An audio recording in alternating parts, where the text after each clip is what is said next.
ان الحمد للہ والصلاة والسلام علی رسول اللہ اما بعد فاعوذ باللہ السمیع العلیم من الشیطان الرجیم من حمزہ ونفخہ ونفثہ بسم اللہ الرحمن الرحیم لا يستوی منکم من انفق من قبل الفتح وقاتل اولئک اعظم درجة من الذین انفقوا من بعد وقاتلوا وکلا وعد اللہ الحسنى۔ محترم ناظرین اور معزز سامعین، اپنے ہفتہ وار لیکچر کے ساتھ میں حافظ ابو یحییٰ آپ کی خدمت میں حاضر ہوں۔ ناموس صحابہ یہ ہمارا ہفتہ وار پروگرام کا ٹاپک ہے،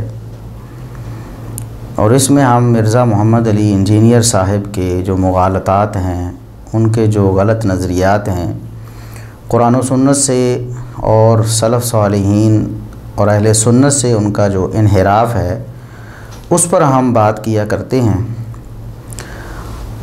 اس ہفتے درمیان میں ایک لیکچر ہو گیا تھا 15 شعبان کے حوالے سے، اور وہ سارا کا سارا تقریباً مرزا محمد علی انجینئر صاحب کے غلط نظریات پر تھا۔ 15 شعبان کے روزے کے حوالے سے انہوں نے ساری امت سے ہٹ کر ایک نئی راہ اختیار کی، جو کہ تکفیریوں کی جماعت المسلمین کی رائے تھی، اور اس پر انہوں نے صحیح بخاری اور صحیح مسلم کی حدیث سے استدلال کرنے کی کوشش کی۔ اللہ کے فضل و کرم سے ہم نے بالدلیل اور بالتفصیل ان کے فاسد نظریے کا رد کیا۔ تو آج کا لیکچر اس ہفتے کا ایک بونس لیکچر آپ کسے کہہ سکتے ہیں، اوور ٹائم ہم لگا رہے ہیں، اور اس اوور ٹائم میں ہم انشاءاللہ کچھ اور لوگوں کو بھی شامل کریں گے، کیونکہ ہمارا مقصد کسی ایک فرد کی اصلاح نہیں بلکہ تمام مسلمانوں کی اصلاح ہمارا مقصد ہے۔ آج ہم انشاءاللہ اس مجلس میں اور اس محفل میں ہم مفتی طارق مسعود صاحب کو بھی شامل کریں گے۔ وہ بھی فیس بک پر اور یوٹیوب پر، سوشل میڈیا پر خصوصاً معروف ہیں، اور بہت سارے ان کے لیکچرز اور بہت سارے سوال و جواب کی نشستیں لوگوں میں ان کی معروف ہیں، اور کچھ بھائی ہمیں ان کے کلپس وقتاً فوقتاً بھیجتے رہتے ہیں کہ دیکھیں یہ جی کیا بات کر رہے ہیں، قرآن و سنت سے استنباط کیسا کر رہے ہیں، آپ ان پر بھی ذرا توجہ دیں۔ تو انشاءاللہ ہم سلسلہ شروع کرنے والے ہیں۔ آج انشاءاللہ تھوڑا سا ٹچ ہم مفتی طارق مسعود صاحب کو دیں گے، اور اس کے بعد انشاءاللہ ہم یہ ارادہ ہمارا یہ ہے کہ مستقل طور پر جو بھی سوشل میڈیا پر، یوٹیوب پر، فیس بک پر مشہور لوگ ہیں اور ان کے عقائد میں یا نظریات میں یا ان کے استنباطات میں کچھ غلطیاں ہیں، تو ہم انشاءاللہ انہیں بھی پوائنٹ آؤٹ کریں گے اللہ کے فضل و کرم سے۔ چونکہ مرزا محمد علی انجینئر صاحب نے اب لیکچرز کا سلسلہ شاید تھوڑا ختم کر دیا ہے یا روک دیا ہے، سوال و جواب کی نشستیں وہ اپلوڈ کر رہے ہیں، ہفتہ وار سوال و جواب لوگ کرتے ہیں، اور یہ سوال و جواب یعنی پہلے طے کیے ہوتے ہیں، یا لوگ جو پرچی بنا کر بھیجتے ہیں ان میں سے جس کا جواب دینا وہ پسند کرتے ہیں وہ اس کا جواب دے دیتے ہیں، کچھ چیزوں کو وہ سکپ کر جاتے ہیں، اور کچھ چیزیں ہمیں تو نہیں معلوم ان کے سامنے کون سا سوال آیا ہے اور انہوں نے کس سوال کا جواب دیا ہے، اور کس سوال کو وہ ویسے ہی سکپ کر گئے ہیں۔ تو انہیں چاہیے کہ اگر وہ واقعی صاحب علم ہیں اور وہ واقعی سوالات کے جوابات دینا جانتے ہیں تو وہ ہمارے سوالات کے بھی جوابات دیں۔ ہم ان کو سوالات بھیجیں گے، بلکہ بہت سارے سوالات تو ہم سوشل میڈیا پہ ان سے کر چکے ہیں، یوٹیوب پہ ہمارے یعنی ویڈیو کلپس موجود ہیں، خصوصاً ہمارا جو یوٹیوب چینل ہے اصلاح میڈیا شارٹ کلپس، اس میں تو بہت سارے سوالات ان کے جوابات کے منتظر ہیں۔ ان کی خیانتیں ہم نے پکڑی ہیں، بتائی ہیں، ان کے جھوٹ پکڑے ہیں، بتائے ہیں، ان کی تضاد بیانیاں اور دوغلی پالیسیاں ہم نے پکڑی ہیں اور لوگوں کے سامنے رکھی ہیں، اور ان سے بھی مطالبہ کیا ہے کہ آپ ان باتوں کے ہمیں جوابات دیں۔ لیکن انہوں نے ہاتھ کھڑے کر دیے اور انہوں نے کہا جی میں تو جواب نہیں دوں گا، کیونکہ پھر اس طرح تو قیامت تک سلسلہ چلتا رہے گا، جواب کا جواب آئے گا، جواب کا جواب آئے گا۔ بھئی ہمارے سوال ہیں، آپ جواب کا جواب نہ دیں، ہمارے سوال کا تو جواب دیں نا کم از کم۔ ہمارا سوال ہے آپ سے کہ آپ نے فلاں موقع پہ کہا کہ تدلیس والی روایت وہ ضعیف ہوتی ہے بلکہ جعلی ہوتی ہے، دوسرے موقع پر آپ نے اس پمفلٹ میں اسے درج کر دیا جس کے سرے ورق پر آپ نے لکھا تھا کہ یہ ضعیف روایات سے پاک ہے اور ضعیف روایات کے فتنے سے ہم لوگوں کو بچاتے ہیں، جو بچنا چاہتے ہیں وہ یہ پمفلٹ پڑھیں، اور اس میں وہی فتنہ آپ نے ڈال دیا۔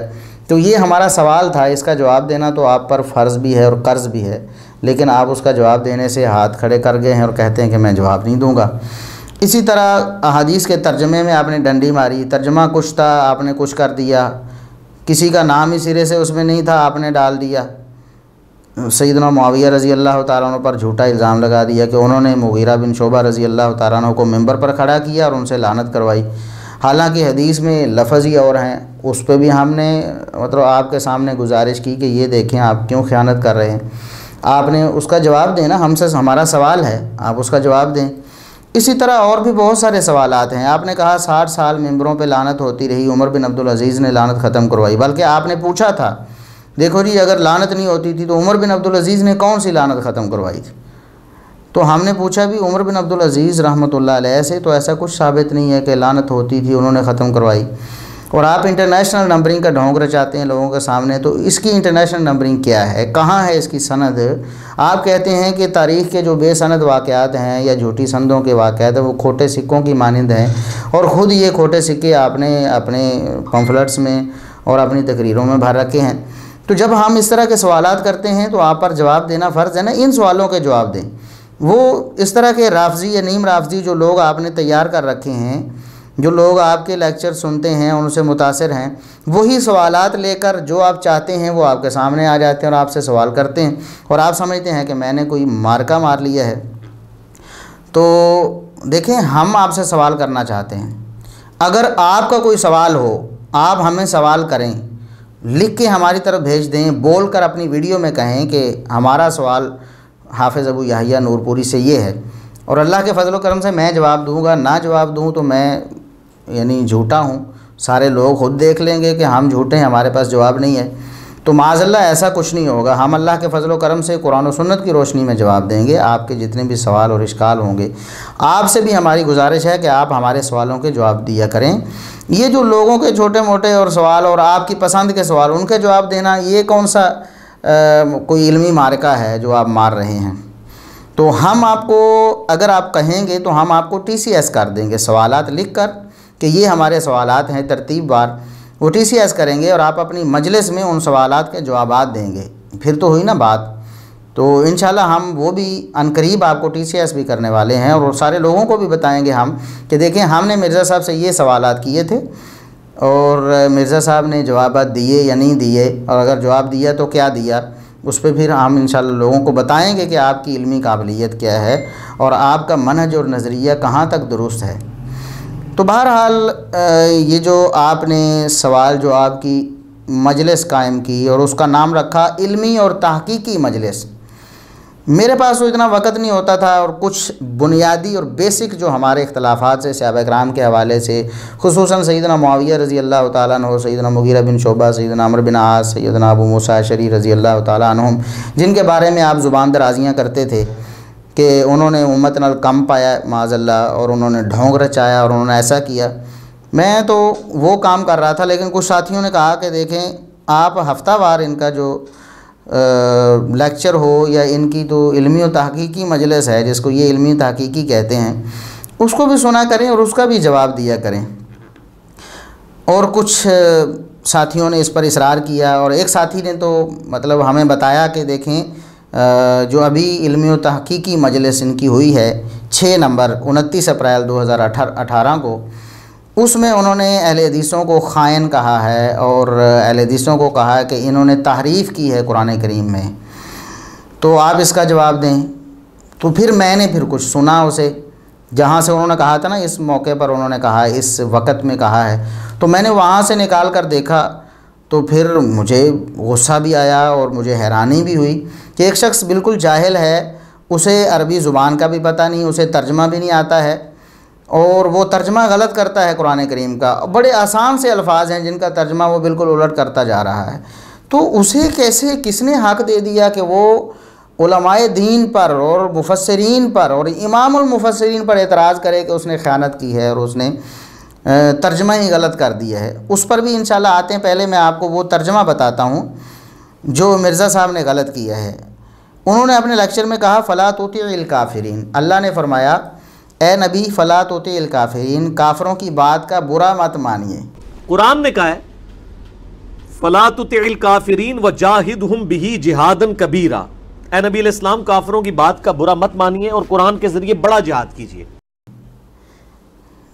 اچھا مرزا صاحب، ہمارا آپ سے سوال ہے کہ آپ بتائیں کہ یہ ترجمہ کس لغت کے اعتبار سے آپ نے کی ہے، کن اصولوں کے اعتبار سے آپ نے یہ ترجمہ کیا ہے؟ فلا تطیع الکافرین، عربی گرامر تو آپ کے بس کی بات ہی نہیں، آپ کو آتی ہی نہیں، عربی لغت بھی آپ کے بس کی بات نہیں ہے۔ دیکھیں اطاع یطیع اطاعتاً کا معنی تو ہوتا ہے پیروی کرنا، تو نبی کریم صلی اللہ علیہ وسلم سے یہ فرمایا جا رہا ہے کہ آپ کافروں کی بات نہ مانیں، کافروں کی بات کی پیروی نہ کریں، تو آپ اس کا ترجمہ کر رہے ہیں کہ آپ کافروں کی بات کا برا نہ مانیں۔ تو یہ ترجمہ کس طرح آپ نے کس اصول سے کیا ہے؟ عربی کی کون سی لغت آپ کے سامنے تھی؟ یہ تو آپ کا حال ہے، یعنی عربی لغت بھی آپ کو نہیں آتی، آپ کو یہ نہیں پتہ اطاع یطیع اطاعتاً کا معنی کیا ہوتا ہے، اور آپ لوگوں کو بتا رہے ہیں کہ جی اہل حدیث خیانت کرتے ہیں ترجمہ کرنے میں اور قرآنی آیت میں تحریف کرتے ہیں۔ آپ کو کیسے پتہ چلا؟ کس نے بتایا آپ کو؟ اس پہ بھی انشاءاللہ ہم آگے بات کرنے والے ہیں۔ تو یہ آپ کی حالت ہے۔ دوسرا علمی اور تحقیقی مجلس، آپ نے لکھا کہ یہ علمی اور تحقیقی مجلس ہے۔ اچھا جی، علم اور تحقیق نام کی تو کوئی چیز ہمیں نظر نہیں آتی۔ آپ نے ایک روایت اس میں پیش کی ہے، آپ نے کہا کہ سید الشہداء حمزہ ہیں اور جابر حکمران کے سامنے کلمہ حق کہنے والا بھی سید الشہداء ہے۔ المستدل الحاکم میں حدیث ہے کہ سید الشہداء حمزہ ابن عبد المطلب ہے، یا پھر وہ شخص سید الشہداء ہے جو جابر حکمران کے سامنے کلمہ حق بلند کرے اور اسے شہید کر دیا جائے۔ آپ نے کہا کہ نبی کریم صلی اللہ علیہ وسلم نے سیدنا حمزہ رضی اللہ تعالیٰ عنہ کو سید الشہداء کہا اور کلمہ حق جابر حکمران کے سامنے کہنے والے کو اور اس کی پاداش میں قتل ہونے والے کو آپ صلی اللہ علیہ وسلم نے سید الشہداء قرار دیا ہے۔ ہمارا آپ سے سوال ہے، آپ نے حوالہ دیا کہ یہ مستدرک حاکم کی روایت ہے، بالکل مستدرک حاکم میں یہ روایت موجود ہے، لیکن انصاف کا تقاضا کیا تھا؟ آپ نے پڑھا وہاں اس کی سند کیا ہے اور اس کی سند کے راوی سارے ثقہ ہیں یا نہیں؟ آپ جو لوگوں کو کہتے ہیں کہ ضعیف روایات بہت بڑا فتنہ ہے امت میں، ضعیف روایات بیان نہیں کرنی چاہیے، جو ضعیف روایات بیان کرتا ہے امام مسلم رحمۃ اللہ علیہ نے اسے جاہل ڈکلیئر کر دیا ہے۔ یہ آپ کے الفاظ ہیں نا، آپ کو یاد ہوں گے، اور اگر آپ کو بھول گئے ہیں تو ہم اس کا لنک ڈسکرپشن میں دے دیں گے یا اسی ویڈیو میں ہم آپ کو دکھا دیں گے کہ آپ نے امام مسلم رحمۃ اللہ علیہ کے حوالے سے یہ چیزیں نقل کی ہیں، تو خود عمل کیوں نہیں کیا آپ نے؟ یہ روایت علامہ ذہبی رحمۃ اللہ علیہ نے اسی مستدرک حاکم کی روایت کے نیچے فرمایا کہ اس میں حفید الصفار ہے، حفید الصفار راوی ہے، وہ فرماتے ہیں لا یدرا من ہوا، اس کے بارے میں تو پتہ ہی نہیں کہ یہ کون ہے، یعنی اس کی توثیق تو درقرار، ویسے ہی اس کے حالات کا علم نہیں ہے۔ تو جب ایک مجہول راوی ہے اور مجہول راوی کو اس کی روایت کو آپ نے مینشن کر کے ضعیف کہا ہوا کہ مجہول راویوں کی روایت بھی ضعیف ہوتی ہے اور محدثین کے ہاں واقعی ضعیف ہوتی ہے، تو آپ ہمیں بتائیں کہ یہ کون سی علم و تحقیق ہے مرزا صاحب؟ ابھی ہم نے انشاءاللہ ارادہ کر لیا ہے کہ آپ جو ہے نا آپ کا ہفتہ وار لیکچر ہم سنا کریں گے، ذرا دھیان سے آپ لیکچر دیا کریں، امید ہے کہ اب آپ تھوڑا سا اور چوکنا ہو جائیں گے انشاءاللہ۔ تو بہرحال یہ علمی اور تحقیقی مجلس ہے آپ کی، یہ علم و تحقیق ہے آپ کی کہ اس روایت میں حفید الصفار مجہول ہے، آپ اس کی توثیق ثابت کریں یا پھر آپ اقرار کریں کہ علامہ ذہبی رحمۃ اللہ علیہ نے یہ جو فرمایا ہے کہ حفید الصفار وہ مجہول ہے، تو آپ نے ایک ضعیف روایت آپ نے اس میں کوٹ کر دی ہے۔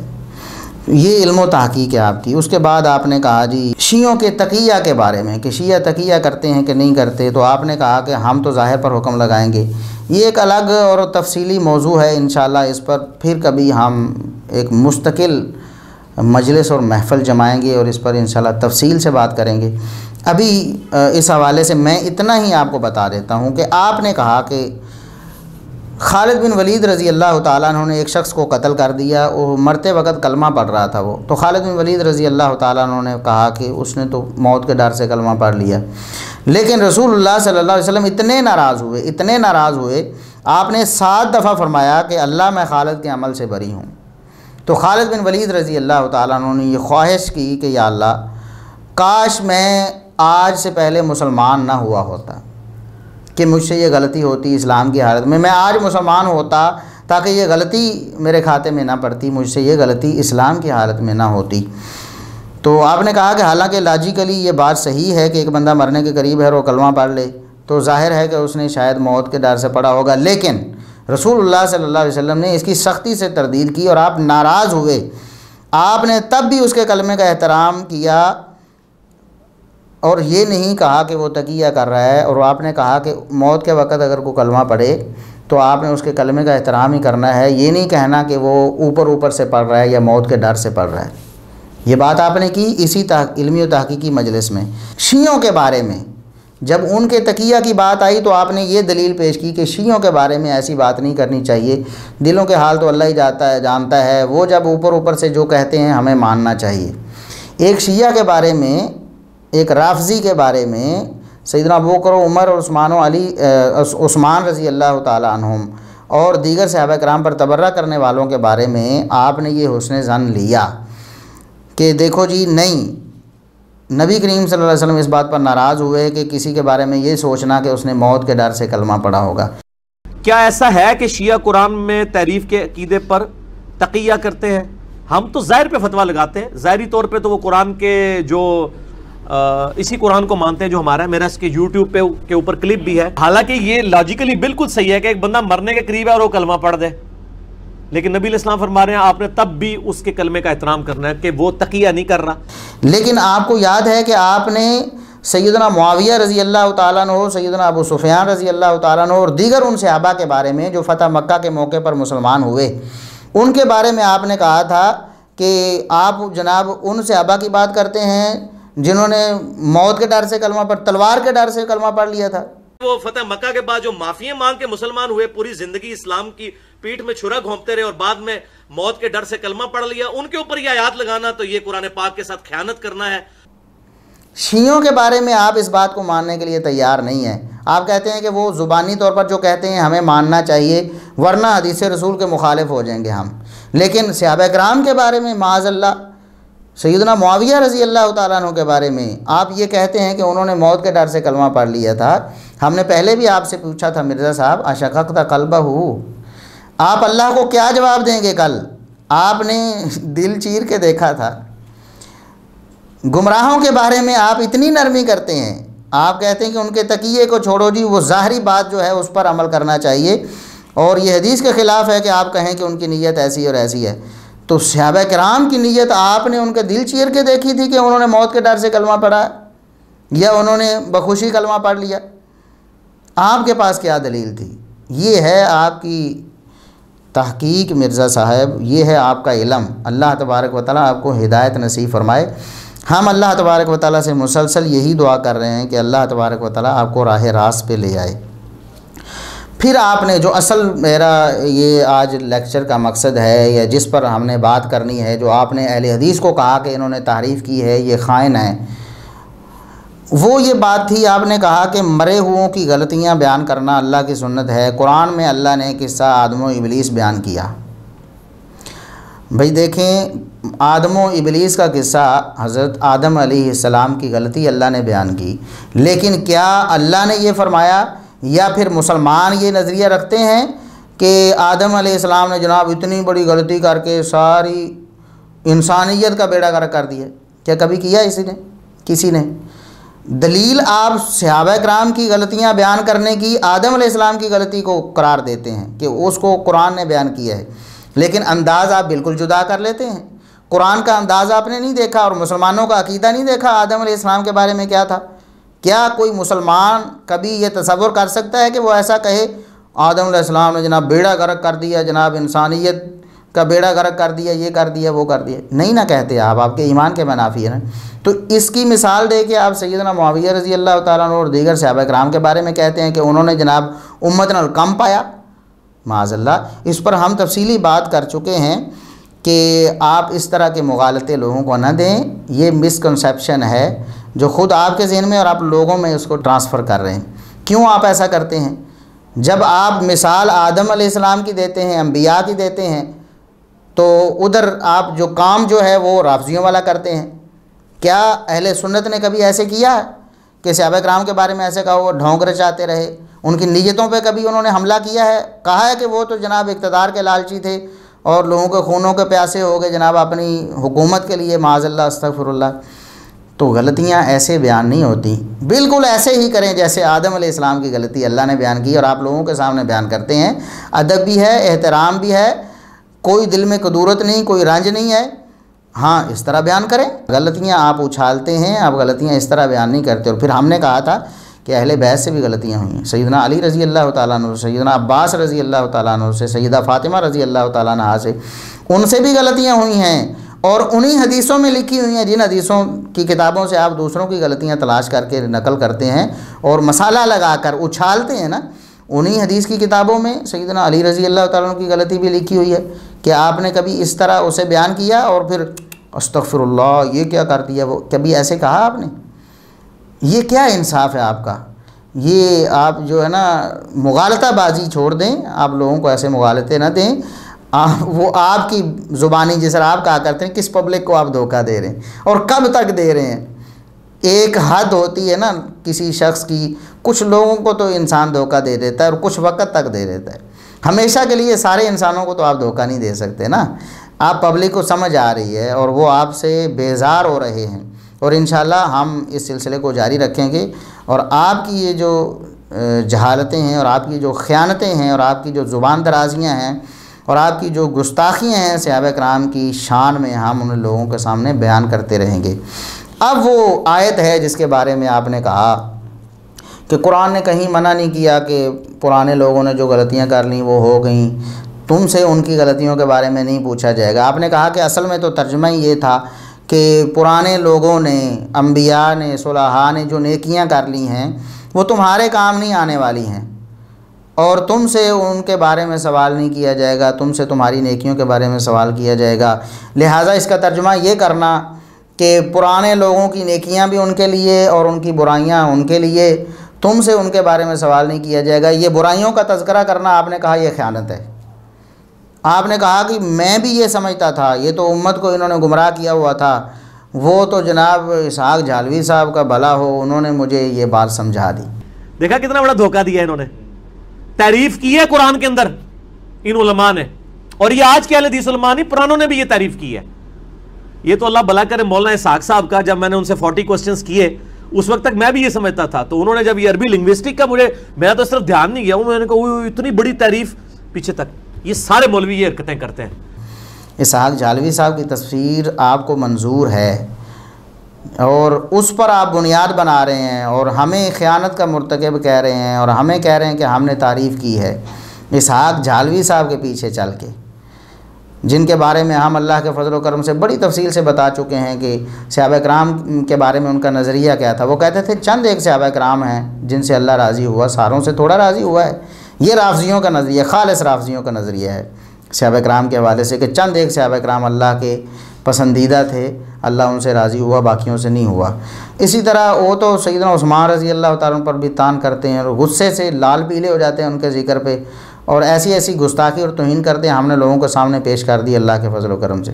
اور تو اور سیدنا علی رضی اللہ تعالیٰ کو معاف نہیں کیا انہوں نے، ان کے قاتل کی تعریف کی ہے، کہتے بڑا اچھا تھا، بڑا نیک تھا جناب، اس کی اجتہادی غلطی ہے، اور آپ کے نزدیک آپ کو بھی پتہ ہے اجتہادی غلطی پہ 1 اجر ملتا ہے۔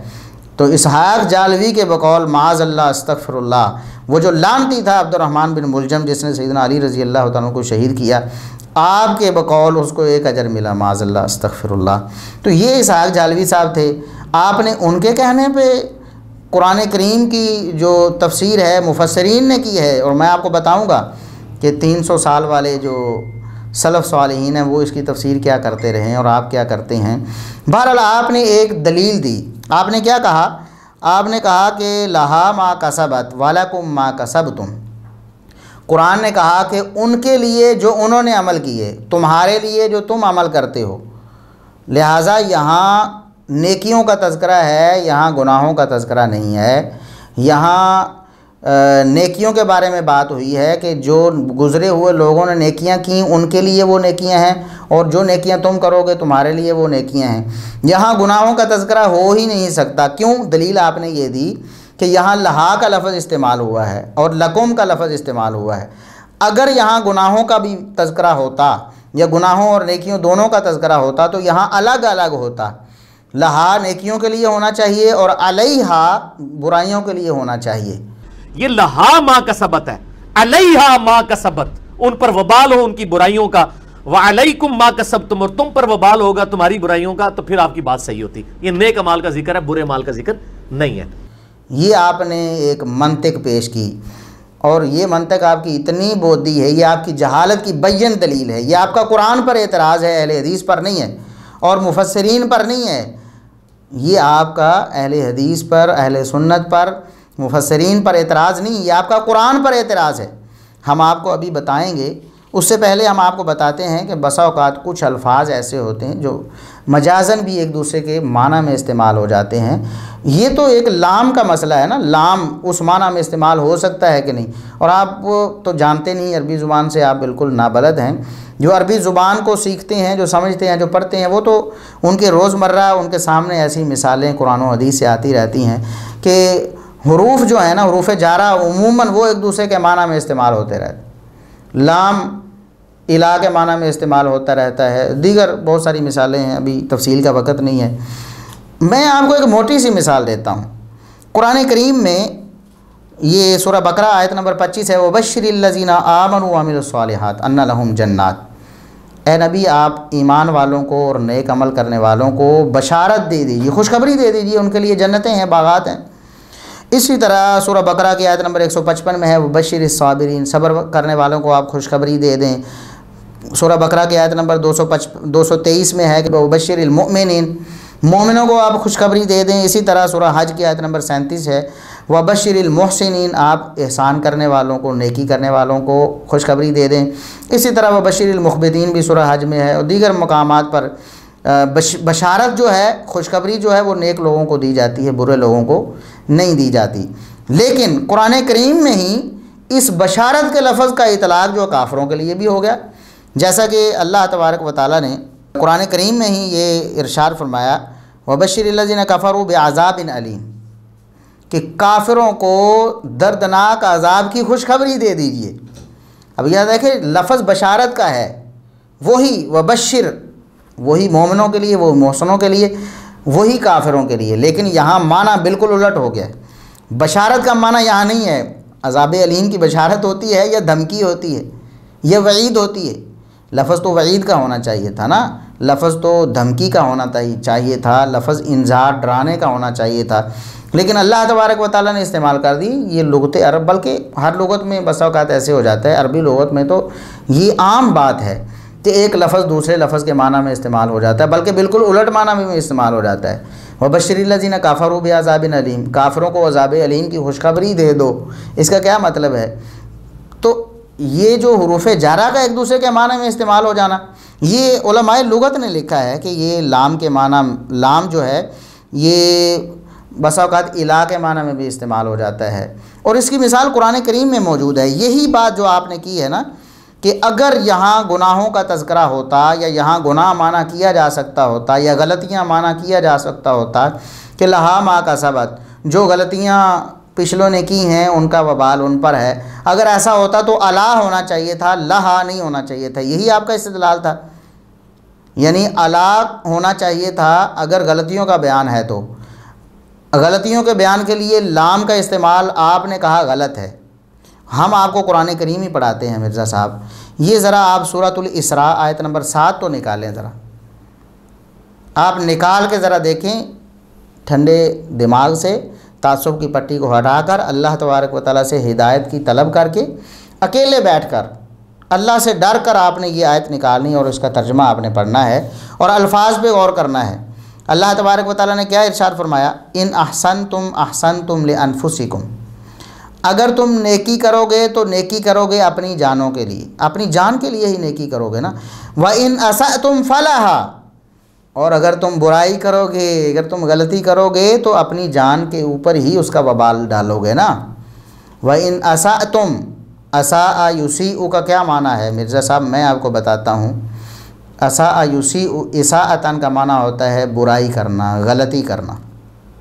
ایک ہے احسان، احسن یحسن احسان، ان احسنتم، اگر تم احسان کرو یعنی نیکی کرو تو نیکی کا فائدہ لأنفسکم، تمہاری جانوں کے لیے۔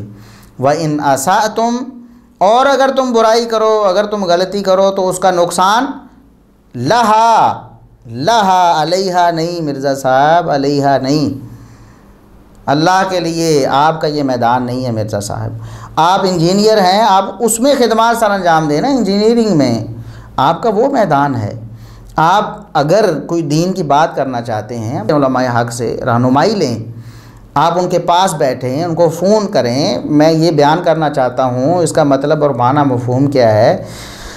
اگر آپ اس طرح خود سر ہوں گے اور اپنے ذہن میں جو بات آئی وہ کرتے جائیں گے تو آپ گمراہ ہو جائیں گے مرزا صاحب۔ بہت ساری گمراہی میں آپ چلے گئے ہیں، آپ مزید آگے چلے جائیں گے۔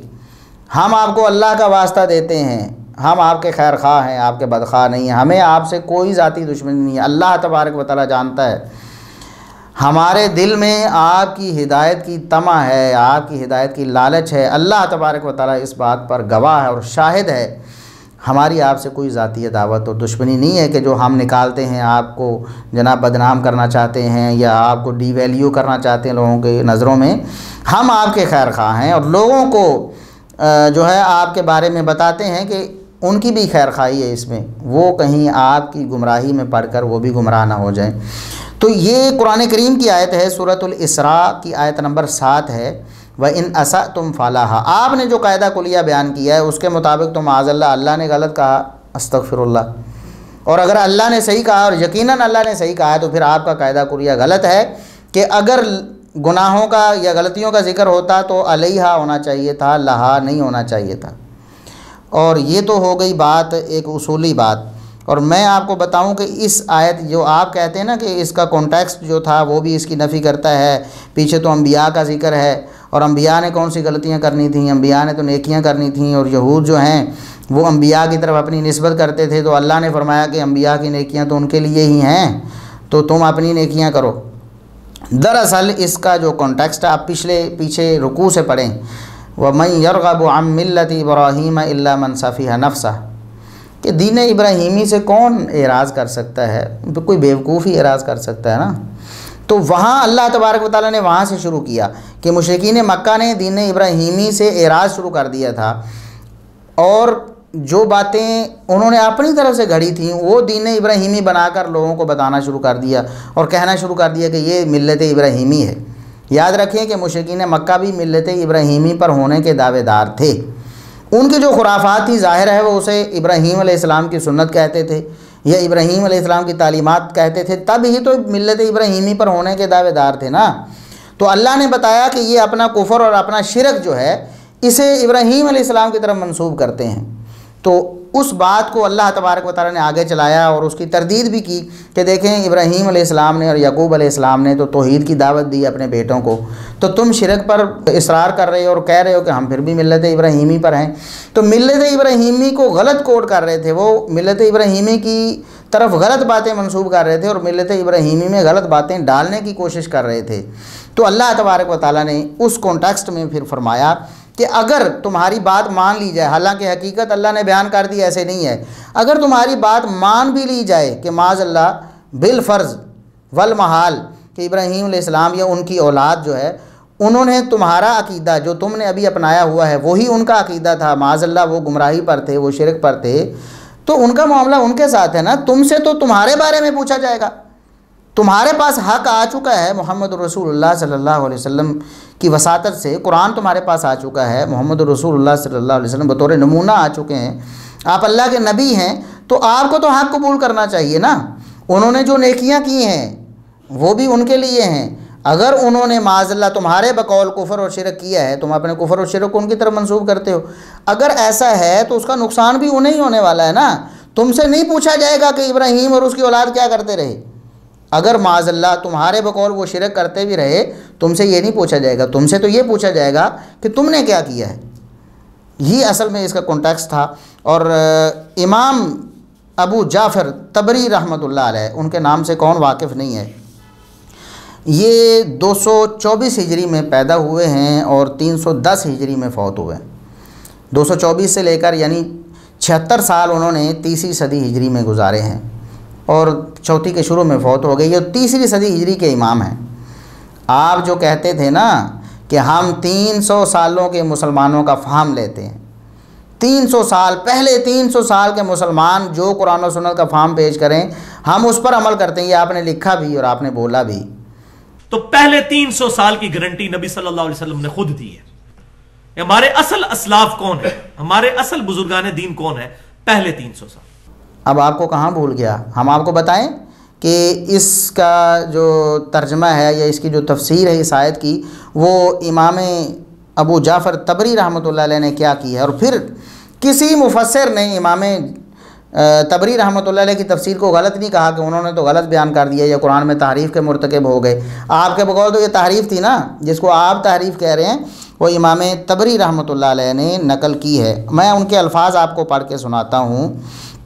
وہ فرماتے ہیں کہ وَلَا تُؤَاخَذُونَ أَنْتُمْ، اے مشرکو، اللہ فرماتا ہے مشرکو تمہارا مواخذہ اس بنا پر نہیں کیا جائے گا کہ ابراہیم، اسماعیل، اسحاق، یعقوب اور ان کی اولادیں کیا کرتے رہے ہیں، فَيَكْسِبُونَ مِنْ خَيْرٍ وَشَرٍ، وہ اگر خیر کے ساتھ شر بھی کرتے رہے ہیں، غلطیاں بھی اگر کرتے رہے ہیں، تم سے ان کی غلطیوں کا حساب نہیں لیا جائے گا، بلکہ لِكُلِّ نَفْسٍ مَا كَسَبَتْ وَعَلَيْهَا مَا اكْتَسَبَتْ، کیونکہ ہر جان نے جو نیکیاں کی ہیں اس کا فائدہ، ان کا فائدہ اسے ہوگا، جو برائیاں کی ہیں ان کا نقصان اسے ہی ہوگا۔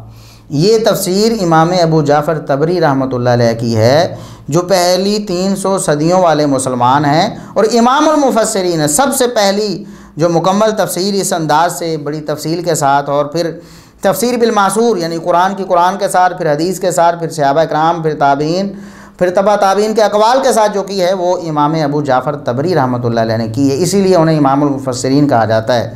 تو اہل سنت کے بہت بڑے امام ہیں وہ، تو انہوں نے یہ بات لکھی ہے۔ اب آپ کا فتویٰ چلا گیا نا سلف صالحین پر، تو ہم نے بتایا کہ اہل حدیث پر جو آپ فتویٰ لگائیں گے نا وہ سلف صالحین پر جائے گا۔ اہل حدیث تو کوئی بات ایسی کہتے ہی نہیں جو سلف صالحین کے خلاف ہو، ان کے فہم کے خلاف ہو، تو سلف صالحین کا فہم یہ ہے۔ پھر آگے وہ لکھتے ہیں کہ وَزَعَمُوا أَنَّهُمْ كَانُوا هُودًا أَوْ نَصَارَىٰ، یہودیوں اور عیسائیوں نے اپنے طور پر یہ گمان کیا کہ ابراہیم علیہ السلام اور ان کی اولاد وہ یہودی تھے، یہودی سمجھتے تھے کہ وہ یہودی تھے، عیسائی سمجھتے تھے کہ وہ نصارہ تھے۔ یہ ان کا گمان باطل تھا کہ انہوں نے ایک جرم کی نسبت ان کی طرف کر دی۔ یہودیت تو ایک جرم تھا نا جو انہوں نے بنایا ہوا تھا، تو انہوں نے سمجھا کہ یہی جرائم ابراہیم علیہ السلام کرتے تھے، اس لیے ہم ان کی ملت پر ہوتے ہوئے یہ کرتے ہیں۔ تو فَكَذَبُوا، انہوں نے جھوٹ بولا، انہوں نے جھوٹ بولا ابراہیم علیہ السلام نے اور دیگر انبیاء نے اور ان کی اولادوں نے ایسا کفر اور شرک نہیں کیا، غلطیاں نہیں کی ہیں۔ ان ابراہیم و اسماعیل و اسحاق و یعقوب والاسباط امۃ قد خلت، یہ تو انبیاء اور ان کی اولادیں جو ہیں یہ تو ایک امت تھی جو گزر چکی ہے۔ فصارت الی ربیہا و خلت باعمالہا و اعمالہا، یہ سارے کے سارے اللہ کے پاس چلے گئے ہیں، ان کے اعمال بھی اللہ کے پاس چلے گئے ہیں۔ لہا عند اللہ ما کسبت من خیر فی ایام حیاتہا، انہوں نے جو اپنی زندگی میں نیکی کے اعمال کیے وہ ان کی جانوں کے لیے فائدہ ثابت ہوں گے۔ وعلیہا مکتسبت من شر، اور اگر تمہارے بقول انہوں نے معاذ اللہ کفر و شرک کیا ہے بالفرض، اللہ تبارک و تعالیٰ فرماتا ہے، تو اس کا وبال بھی ان پر ہی ہوگا نا۔ تم کیوں ان کو بہانہ بنا کر آج ان کی طرف پہلے غلط بات منسوب کرتے ہو، پھر اسی غلط بات کو بہانہ بنا کر اس پر عمل کر کے کہتے ہو کہ ہم ابراہیمی ہیں؟ اگر انہوں نے معاذ اللہ کو غلطی کی ہے تمہارے بقول، انہوں نے تو کفر شرک کیا ہے، تو اس کا وبال بھی ان پر ہوگا۔ لا ينفعها غیر صالح اعمالها، ان نفسوں کو یعنی انبیاء کو اور ان کی اولادوں کو ان کے نیک اعمال کے علاوہ کوئی چیز فائدہ نہیں دے گی۔ ولا يضرها الا سیئها، اور انہیں نقصان بھی اگر دے گی تو ان کی اپنی غلطی دے گی، تمہاری غلطی یا کسی اور کی غلطی انہیں نقصان نہیں دے گی۔ اور تم سے سوال نہیں کیا جائے گا کہ وہ صحیح کرتے رہے یا غلط کرتے رہے، تم سے سوال تمہارے اعمال کے بارے میں کیا جائے گا۔ تو یہ امام طبری رحمۃ اللہ علیہ ہیں جو اہل سنت کے بڑے امام ہیں اور پہلے 300 سالوں کے امام اور مفسر ہیں، اور پہلے 300 سالوں کے فہم کا تو ان لوگوں کے فہم کا تو آپ بھی اقرار کیا کرتے تھے نا، اگرچہ آپ بالکل اب متذبذب ہو گئے ہیں، اب آپ انکار حدیث کی طرف بھی قدم بڑھا رہے ہیں اور سلف صالحین کے انکار کی طرف بھی قدم بڑھا رہے ہیں، ان کی گستاخیاں بھی کر رہے ہیں، کبھی ایسے ایسے الفاظ کہتے ہیں ہماری تو زبان ہی اجازت نہیں دیتی کہ ہم انہیں لوگوں کے سامنے کہیں، اور ہم آپ کی ویڈیو ہی لگا دیتے ہیں، لوگ اسے سن لیتے ہیں کہ آپ سلف صالحین کے بارے میں کیا کہتے ہیں۔ تو پھر ہم کہیں گے کہ ایسے سلف کے ختنے چیک کرنے چاہیے کہ وہ مسلمان بھی ہے کہ نہیں، تو میں تو پھر وہ ایک مہذب الفاظ استعمال کرتا ہوں کہ ایسے سلف کے پھر خطرے چیک کرنے چاہیے، تو پھر ہم سلف سے پہلے اس کا لائسنس چیک کریں گے کہ وہ مسلمان بھی ہے کہ نہیں، بغیر نام لیے خطرے چیک کریں گے اس کے۔ اتنی گندی زبان آپ استعمال کرتے ہیں، پھر بھی آپ کہتے ہیں جی ہم جو ہیں بڑے نرم بات کرتے ہیں، ہم فتویٰ نہیں لگاتے، ہم یہ نہیں کرتے وہ نہیں کرتے۔ اب لوگوں کو آپ کی حقیقت معلوم ہو ہی گئی ہے نا مرزا صاحب۔ تو یہ وہ 300 سال والے جو مسلمان ان کا فہم یہ ہے، بعد والوں نے بھی اس کی تردید نہیں کی، اسے خیانت نہیں کہا اور اسے یہ نہیں کہا کہ انہوں نے مطلب تحریف کر دی قرآن کریم میں۔ یہ امام طبری رحمۃ اللہ علیہ نے ذکر کی یہ تفسیر، اور پھر مسلمان اس کو آگے منتقل کرتے رہے۔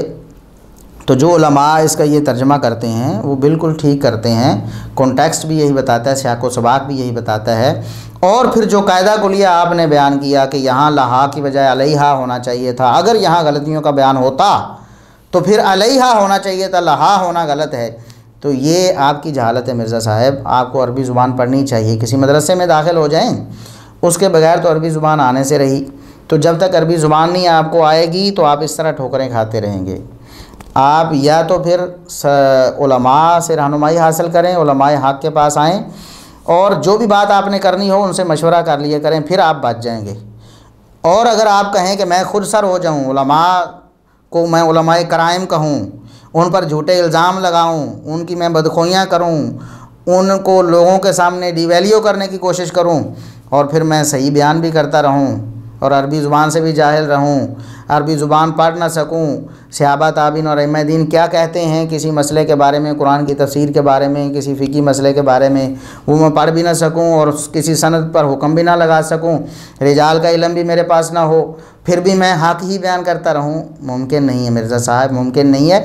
اسی طرح کی آپ پھر جہالتیں لوگوں کے سامنے کریں گے اور لوگوں کو پھیلائیں گے۔ قرآن کریم میں سورہ اسراء کی آیت نمبر 7 کے حوالے سے میں نے بیان کیا، وَإِنْ أَسَأْتُمْ فَلَهَا، قرآن نے بھی غلطی کے لیے لام کا لفظ استعمال کیا ہے۔ وَإِنْ أَسَأْتُمْ، اگر تم غلطی کرو گے تو فَلَهَا، اس کا جرم تمہاری نفسوں پر ہی ہوگا، اس کا نقصان اور وبال تمہاری نفسوں پر ہی ہوگا۔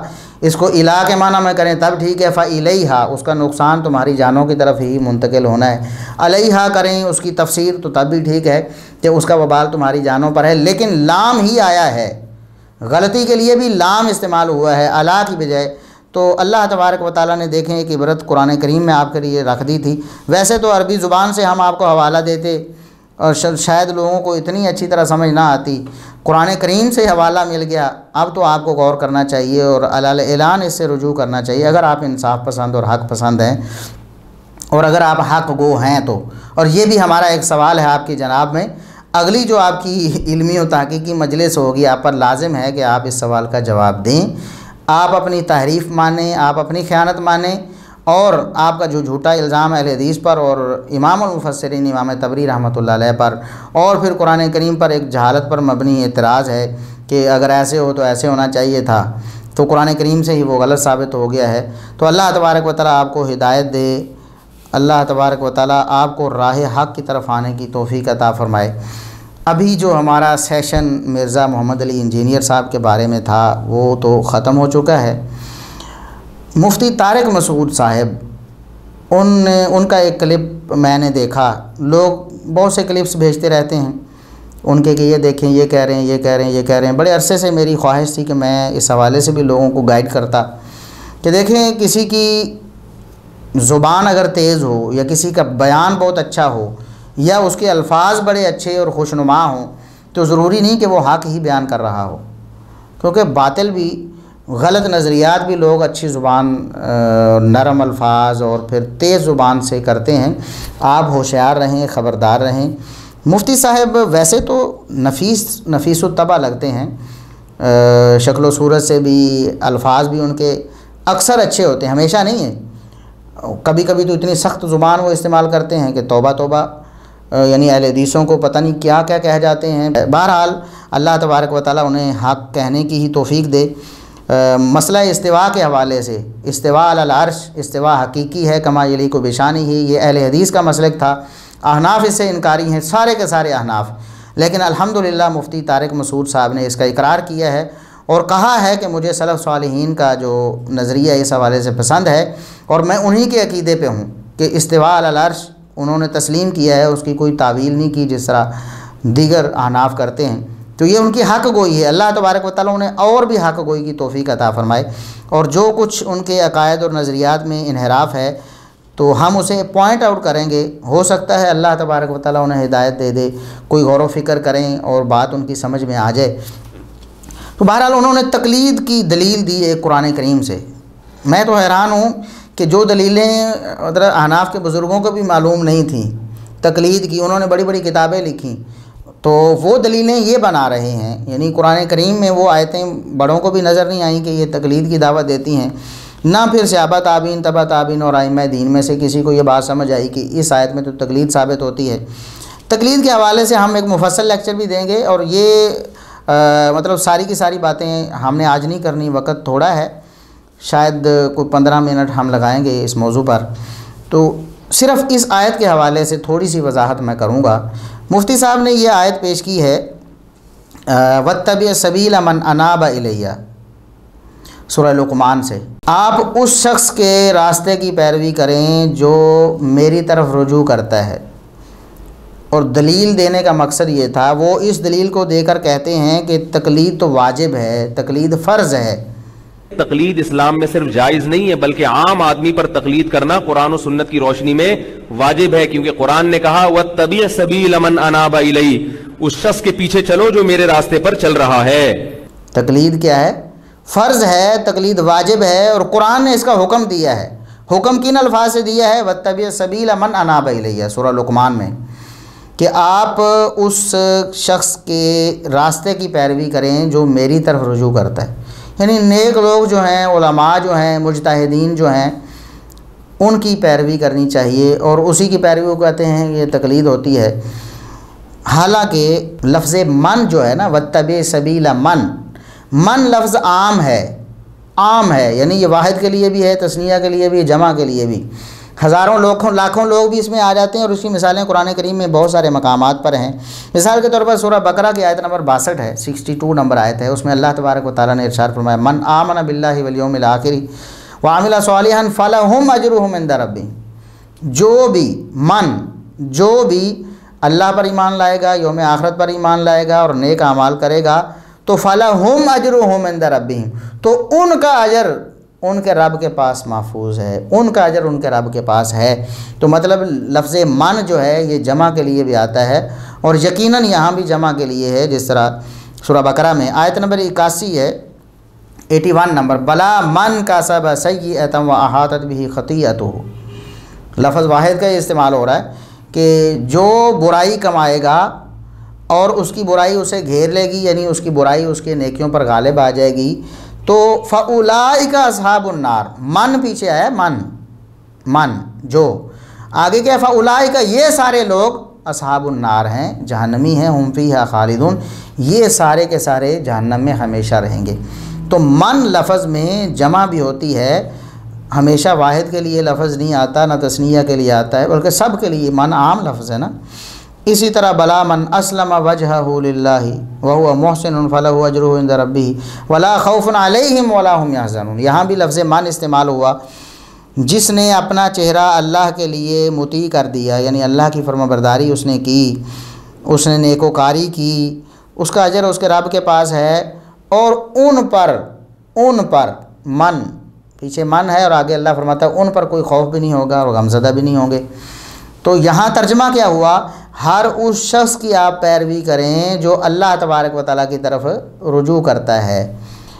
تو مفتی صاحب یہ تو آپ کی تقلید کے خلاف ہے، آپ کا جو دعویٰ ہے اور آپ کی جو تقلید شخصی ہے، آپ کہتے ہیں ایک شخص کو آپ اپنا امام بنا لیں، یا ایک فقہ معین جو ہے اس کی آپ پیروی شروع کر دیں، اس کے علاوہ اجازت نہیں کہ آپ کسی دوسرے فقہ کی طرف دیکھیں بھی۔ مثال کے طور پر حنفی جو ہے وہ شافعی یا امام مالک یا امام احمد بن حنبل ان کی پیروی نہیں کر سکتا. آپ کہتے ہیں یا تو آپ اجازت دیں بھی دیکھیں جو بھی اللہ کا برگزیدہ اور اللہ کا نیک بندہ ہے اور جو بھی عالم ہے اللہ سے ڈرنے والا آپ اس کی پیروی کر سکتے ہیں، چاہے آپ حنفی ہیں، چاہے آپ شافعی ہیں، چاہے آپ مالکی ہیں، چاہے آپ حنبلی ہیں. ایک طرف آپ کہتے ہیں کہ یہ جو غیر مقلد ہیں اہل حدیث، آپ کہتے ہیں غیر مقلد جو ہیں وہ مجتہدین سے لوگوں کو دور کر رہے ہیں، مجتہدین سے دور کر رہے ہیں. تو اس لیے یہ جو آج کل چیزیں آ رہی ہیں نا مارکیٹ میں، آپ کو فقہا سے ہٹا رہے ہیں. فقہا مجتہدین کے پیچھے مت چلو کیونکہ اللہ نے تقلید سے منع کیا. مفتی صاحب آپ بتائیں گے کہ مجتہدین سے دور کون کر رہا ہے؟ آپ کر رہے ہیں یا اہل حدیث کر رہے ہیں؟ اہل حدیث کا اللہ کے فضل و کرم سے یہ عقیدہ اور نظریہ ہے، ان کی دعوت یہ ہے ہر شخص کی بات، سارے ائمہ دین جتنے بھی ائمہ ہدا ہیں سب کے مسائل اپنے سامنے رکھو، جس کا مسئلہ قرآن و حدیث کے مطابق اس پر عمل کر لو. لیکن آپ کہتے ہیں نا حنفی کے لیے یہ جائز ہی نہیں ہے کہ وہ شافعی یا امام مالک یا احمد بن حنبل کا فتویٰ اس پر عمل کر لے، ورنہ تو افتراق اور انتشار ہو جائے گا، فساد فی الارض ہو جائے گا، جیسا کہ مفتی تقی عثمانی صاحب اور دیگر آپ کے علماء نے لکھا ہے. تو یہ تقلید شخصی کے تو بالکل خلاف ہے نا مفتی صاحب. یہ آیت تو کہتی ہے وَاتَّبِعْ سَبِيلَ مَنْ أَنَابَ إِلَيَّ، جو بھی اللہ کی طرف رجوع کرنے والا ہو اس کے راستے کی آپ پیروی کرو. تو گویا یہ تو سارے مجتہدین کی پیروی کی دلیل ہے نا، سارے مجتہدین کی پیروی کی دلیل ہے. ایک طرف آپ کہتے ہیں کہ ٹماٹر بیچنے والے کو مصیبت میں نہ ڈالو، آپ کہتے ہو دلیل کا مطالبہ کرتے ہو، جی دلیل کا مطالبہ، دلیل دو. تو ٹماٹر بیچنے والا جناب مصیبت میں پڑ جائے گا، اسے کیسے پتہ چلے گا کہ کوئی دلیل صحیح ہے یا نہیں ہے اور ایسے ہے ایسے ہے. ایک بالکل ٹماٹر بیچنے والا سادہ آدمی تھا، اس نے مسئلہ پوچھا کہ میں سفر میں ظہر کی 4 رکعتیں قضا ہو گئی تھیں، تو جب میں حضر میں پڑھوں گا تو 2 پڑھوں گا 4. میں نے کہا 2 پڑھو گے، سفر کی نماز سفر ہی رہتی. تو کیا وہ کافر ہو گیا؟ وہ گمراہ ہو گیا؟ کیونکہ میں نے اس کو دلیل تو دی نہیں. آپ بہت کنفیوزڈ ہیں اس حوالے سے، تقلید کے حوالے سے. میں نے کچھ باتیں جو آپ کی سنی ہیں بہت زیادہ آپ کنفیوزڈ ہیں. ایک طرف آپ کہتے ہیں کہ تقلید 2 طرح کی ہوتی، ایک ہوتی ہے اندھی تقلید اور ہم وہ تقلید نہیں کرتے. آپ نے کہا کہ اندھی تقلید جو مذموم ہے ہم وہ تقلید نہیں کرتے. دوسری تقلید ہے علی وجہ البصیرہ، علی وجہ البصیرہ تقلید ہم کرتے ہیں. تو قرآن کی اتباع جب کی جائے گی تو وہ اندھی تقلید نہیں کہلائے گی، کیونکہ قرآن کا برحق ہونا ثابت ہے.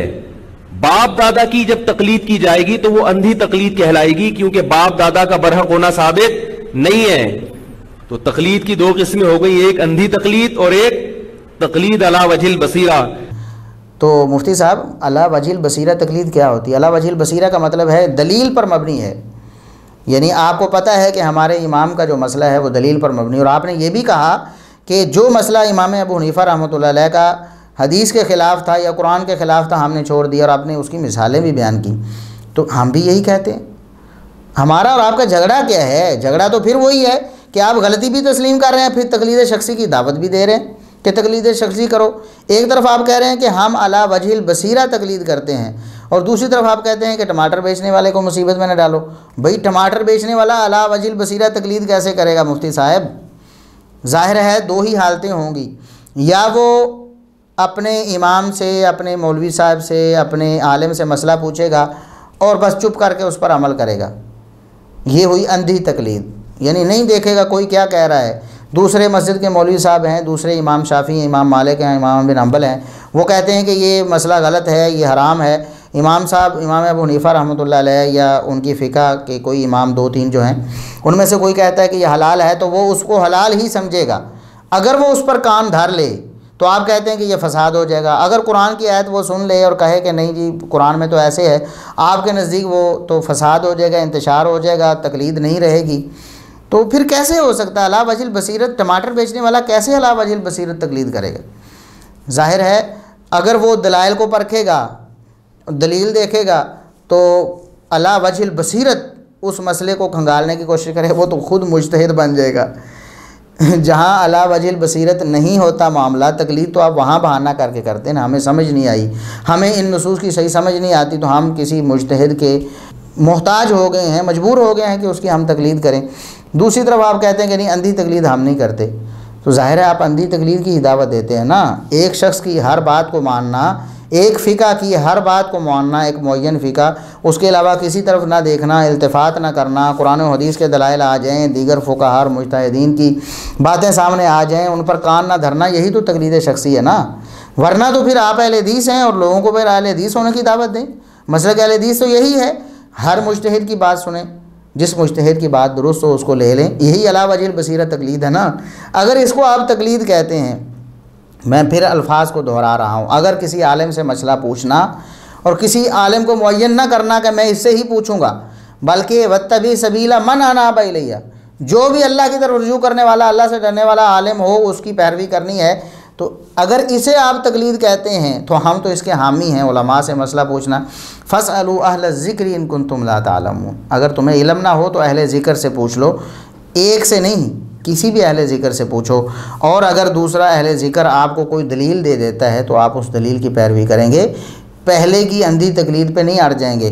اور میں آپ کو بتاؤں کہ مجتہدین سے مسئلہ پوچھنا یہ تقلید نہیں ہے، جس تقلید کی آپ دعوت دیتے ہیں نا، تقلید شخصی، یہ تو اس کے خلاف ہے نا۔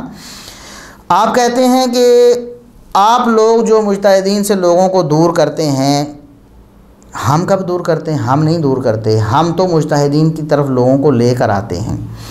ہم ایک مجتہد سے لوگوں کو دوسرے مجتہدین کی طرف بھی متوجہ کرتے ہیں۔ بھئی کسی ایک انسان سے کوئی بھی معصوم عن الخطا نہیں، غلطی ہو سکتی ہے، لہٰذا جب بھی غلطی تمہیں معلوم ہو جائے کہ ہمارے امام صاحب کی یہ بات درست نہیں ہے، دوسرے کی بات درست ہے، تو اس کو لے لو، اور دوسرے کی درست نہیں تیسرے کی لے لو، تیسرے کی نہیں چوتھے کی لے لو، جس کی بات درست ہو اس کو لے لو۔ یہ تو ہماری دعوت ہے نا، آپ کی دعوت نہیں ہے۔ ہم کہتے ہیں کہ دیکھیں واتبع سبیل من اناب الیہ، یہی ہے صراط الذین انعمت علیہم۔ یہ بھی بعض لوگ کوٹ کرتے ہیں جی تقلید کی دلیل ہے، اللہ تبارک و تعالیٰ سے انسان مطالبہ کرتا ہے کہ ہمیں منعم علیہم، انعام یافتہ لوگوں کا راستہ ہمیں دکھا دے، تو دیکھو جی یہی تو تقلید ہے۔ ہم کہتے ہیں بھی یہ تقلید ہے، تو سبحان اللہ آپ تو ہمارے اہل حدیث بھائی ہیں۔ پھر اگر آپ نے واقعی صرف زبانی نہیں عملی طور پر اس کو اپنا لیا تو پھر تو آپ اہل حدیث ہو گئے۔ صراط الذین انعمت علیہم، الذین جمع ہے تمام وہ لوگ جو منعم علیہم ہیں، وہ صحابہ ہیں، تابعین ہیں، تبع تابعین ہیں، ائمہ دین ہیں۔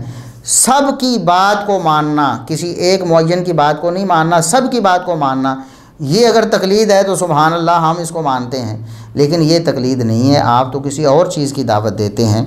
اب میں آپ کو بتاتا ہوں کہ مجتہدین سے مسئلہ پوچھنے کا ذکر قرآن میں بھی ہے، قرآن میں بھی ہے، اور ایک آیت جو آپ عموماً تقلید کی دلیل میں آپ کے بزرگ بھی غور کرتے رہے ہیں، یہ سورہ نساء کی آیت نمبر 59 ہے، یا ایھا الذین آمنوا اطیعوا اللہ واطیعوا الرسول واولی الامر منکم، کہ ایمان والو اللہ اور اس کے رسول کی بھی اطاعت فرما برداری کرو اور اولو الامر کی بھی اطاعت فرما برداری کرو۔ حالانکہ اس کی تفسیر صحیح تو یہ ہے کہ جو آپ کے حکمران ہیں ان کی بھی اطاعت اور فرما برداری کرو، لیکن آپ کے بزرگ مصر تھے کہ یہاں علماء مراد ہیں، یہاں فقہا مراد ہیں، تو ٹھیک ہے ہم مان لیتے ہیں آپ کی بات، یہاں فقہا مراد ہیں، لیکن آگے اللہ تبارک و تعالیٰ نے کیا ارشاد فرمایا؟ مجتہدین سے ایک شخص مسئلہ پوچھے گا اور مسئلہ پوچھنے کے بعد اس کو دو حالتیں اس کے سامنے ہوں گی۔ قرآن کریم کی اس آیت کی روح سے بھی اگر اس کو مجتہدین پر فٹ کر لیا جائے تو یہ آیت بتاتی ہے کہ دو حالتیں ہوں گی۔ ایک شخص نے مجتہدین سے مسئلہ پوچھا ہے تو یا تو وہ مسئلہ سارے مجتہدین کا ایک ہی ہوگا، یعنی اجتہادی مسئلہ ہے، سب مجتہدین کا ایک ہی اجتہاد ہے، یعنی کوئی اختلاف نہیں ہے، کوئی اس میں جھگڑا نہیں ہوا، تو پھر تو اسے اجماع کہیں گے نا، اور اجماع دلیل شرعی ہے، ہم بھی اسے مانتے ہیں، قرآن و سنت سے ثابت ہے، آپ بھی مانتے ہیں، آپ بھی وہی دلائل پیش کرتے ہیں، ہم بھی، لہٰذا ان کو ریپیٹ کرنے کی ضرورت نہیں ہے۔ اگر ایک مجتہدین سے مسئلہ پوچھنے کے بعد ایک شخص دیکھتا ہے کہ سارے مجتہدین متفق ہیں تو وہ تو اجماع ہے، وہ دلیل شرعی ہے، اسے کسی قسم کی پریشانی کی ضرورت نہیں، اس پر عمل کرتا رہے۔ لیکن دوسری صورت یہ بھی ہو سکتی ہے کہ مجتہدین سے اس نے مسئلہ پوچھا ہے، واتبع سبیل من اناب الیہ، اس نے اللہ سے ڈرنے والوں سے مسئلہ پوچھا ہے، ان کی پیروی کی کوشش کی ہے، لیکن آگے تو اختلاف نظر آ رہا ہے۔ ایک اللہ سے ڈرنے والا عالم کہہ رہا ہے کہ یہ صحیح ہے، دوسرا کہہ رہا ہے یہ غلط ہے، ایک کہہ رہا ہے یہ حلال ہے، دوسرا کہہ رہا ہے حرام ہے، اختلاف ہو گیا نا۔ اب اختلاف کی حالت میں کیا کرے گا ایک انسان؟ اللہ نے کیا فرمایا ہے؟ فَإِن تَنَازَعْتُمْ فِي شَيْءٍ فَرُدُّوهُ إِلَى اللَّهِ وَالرَّسُولِ، اگر تم کسی معاملے میں اختلاف کا شکار ہو جاؤ تو اسے اللہ اور اس کے رسول کی طرف لوٹا دو۔ اور میں آپ کو بتاؤں کہ یہ حکم کسے ہے؟ کیا یہ حکم کسی مجتہد کو ہے یا عامی کو ہے؟ آپ کہتے ہیں نا کہ عامی جو ہے اس پر تو تقلید ہی واجب ہے، وہ اللہ اور اس کے رسول کے فرامین کی طرف نہیں دیکھے گا ورنہ گمراہ ہو جائے گا، وہ اگر قرآن و سنت کو دیکھنا شروع کر دے گا تو دیکھو وہ گمراہ ہو جائے گا۔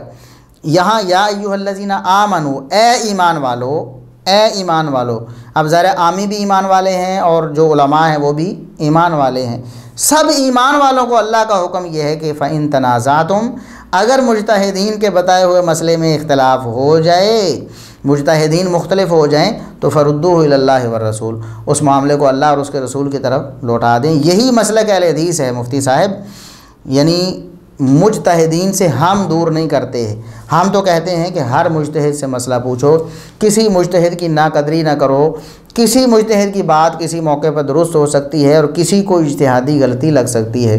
ہم یہ نہیں کہتے کہ امام ابو حنیفہ رحمۃ اللہ علیہ نے یا کسی بھی ایک مجتہد نے اگر قرآن و سنت کے خلاف مسئلہ بتا دیا ہے تو ہم برزن ہو جائیں، ہمارے پاس کوئی دلیل بھی نہ ہو، بغیر دلیل کے ہم کہہ دیں نہیں جی انہوں نے مخالفت کی ہوگی۔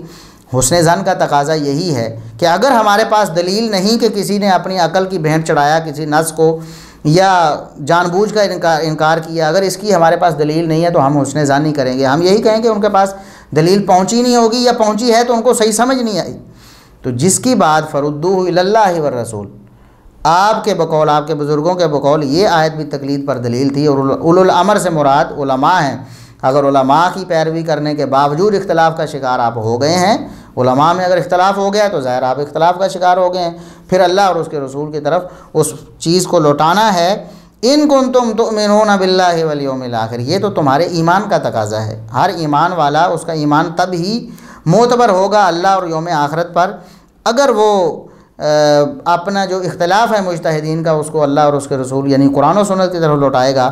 ذالک خیر و احسن تأویلا، یہ ہے مفتی صاحب ہمارا مسلک قرآن و سنت کی روشنی میں، کہ جو اندھی تقلید ہے جسے آپ اندھی ماننے کے لیے تیار ہی نہیں، کبھی آپ کہتے ہیں علی وجہ البصیرت ہے اور کبھی آپ کہتے ہیں کہ ایک ٹماٹر بیچنے والا کیا کرے گا جی۔ اگر تقلید علی وجہ البصیرت کرنی ہے تو ٹماٹر بیچنے والا نہیں کر سکے گا، کیونکہ اس کے بعد تو بصیرت ہے ہی نہیں، آپ کے بقول جانچنے کی صلاحیت ہی نہیں ہے۔ ہم تو کہتے ہیں کہ ہر شخص کے پاس کچھ نہ کچھ تو ہے نا، وہ قرآن و سنت کی نصوص کو دیکھے گا، اگر اختلاف ہوا ہے تو قرآن و سنت کے قریب جس کا موقف ہے اس کو اختیار کر لے گا۔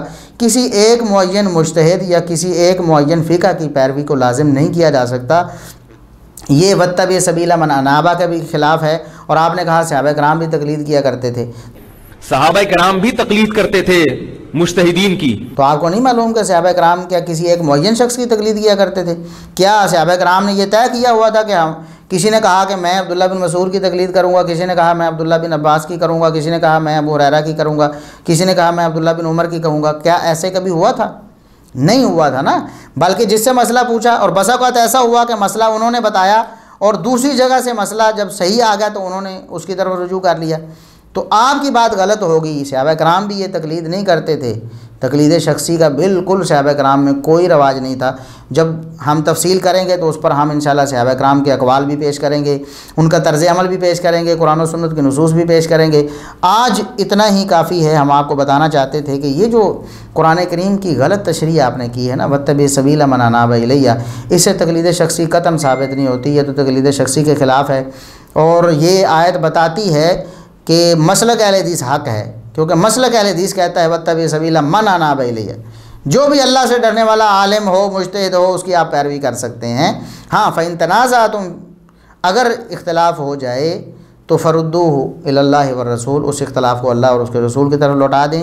یہ ہے تقلید کا رد اسی آیت سے جس آیتوں کو آپ نے تقلید شخصی کی دلیل بنانے کی کوشش کی تھی۔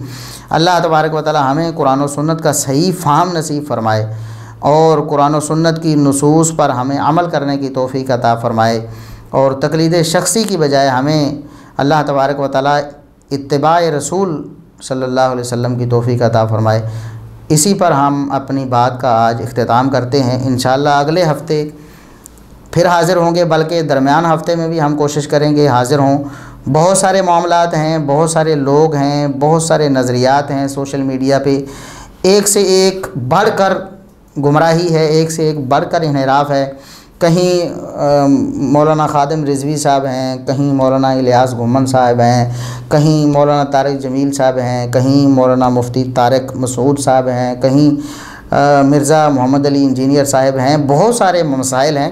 انشاءاللہ ہم کوشش کریں گے کہ ہر ایک شخص کو ہم ٹچ کریں، جو غلطی کسی کی ہے اور جہاں جہاں ہے وہاں ہم اس کا رد کریں اور اچھے انداز سے کریں. جہاں جہاں کسی نے قرآن و سنت کے حوالے سے ہماری موافقت ہے وہاں ہم اس کو اپنا موافق ہی سمجھیں گے. مرزا محمد علی صاحب کا جب رافضیت والے نظریات کا ہم رد کریں گے تو بہت سارے ہمارے دیوبندی بھائی اور بہت سارے بریلوی بھائی اس میں ہمارے موافق ہیں. جو چیز جس کی صحیح ہے اس کو ہم صحیح کہیں گے، اور جو مشترکات ہیں اس میں ہم ایک دوسرے کے ساتھ تعاون بھی کریں گے. مثال کے طور پر ناموس صحابہ کا مسئلہ ہے. دیوبندیوں کی اکثریت اور بریلویوں کی اکثریت، یہ دیوبندی اور بریلوی بھائی اکثر وہ جو ناموس صحابہ میں ہمارے ہم نوا ہیں، بلکہ بریلویوں کے اعلیٰ حضرت امام احمد رضا خان بریلوی صاحب وہ بھی ہمارے حامی ہیں، اور انہوں نے بڑے واشگاف الفاظ میں یہ بات لکھی ہوئی ہے، فتاوی رضویہ میں بات لکھی ہوئی ہے کہ سیدنا معاویہ رضی اللہ تعالیٰ عنہ پر تان کرنا یا ان کی لڑائیوں کی وجہ سے ان کے بارے میں کوئی اپنے دل میں ایسی بات رکھنا یہ رافضیت ہے. یہ بھی ہم انشاءاللہ پہلے تذکرہ کر بھی چکے ہیں، پھر بھی کبھی کریں گے. تو بتانے کا مقصد یہ ہے کہ مشترکات میں ہم ایک ہیں، ہم تعاون بھی کریں گے اور جو صحیح ہوگا اس کی ہم تعریف بھی کریں گے. لیکن جہاں انحراف ہے وہاں اس کی نشاندہی کرنا بھی ہماری ذمہ داری ہے، اور ہم کوشش کریں گے کہ اسی طرح انتہائی شستہ انداز میں اور نرم الفاظ میں بات کریں. کوئی فتویٰ بازی نہ کریں. فتویٰ بازی کیا ہوتی ہے؟ ہم کہیں کہ وہ کوئی کافر ہے، کسی کا نام لے کر کسی کو کافر کہہ دیں، کسی کا نام لے کر مشرک کہہ دیں. یہ فتویٰ بازی اگرچہ بسا اوقات علماء کرتے ہیں، یہ نہیں کہ کفر کا فتویٰ کسی پر لگایا نہیں جا سکتا، شرک کا فتویٰ کسی پر لگایا نہیں جا سکتا، لیکن یہ احتیاط طلب کام ہے، بڑے علماء کرتے ہیں. ہم اس میں نہیں پڑیں گے. ہم جو غلطیاں ہیں نا جہاں جہاں وہ ہم انشاءاللہ پوائنٹ آؤٹ کریں گے. اللہ تبارک و تعالی ہمیں حق سچ کہنے کی ہی توفیق عطا فرمائے، اور جو بھی گمراہی ہے، جو بھی انحراف ہے دنیا میں، اللہ تبارک و تعالی ہمیں اس سے محفوظ کر کے رکھے. وآخر دعوانا الحمدللہ رب العالمین.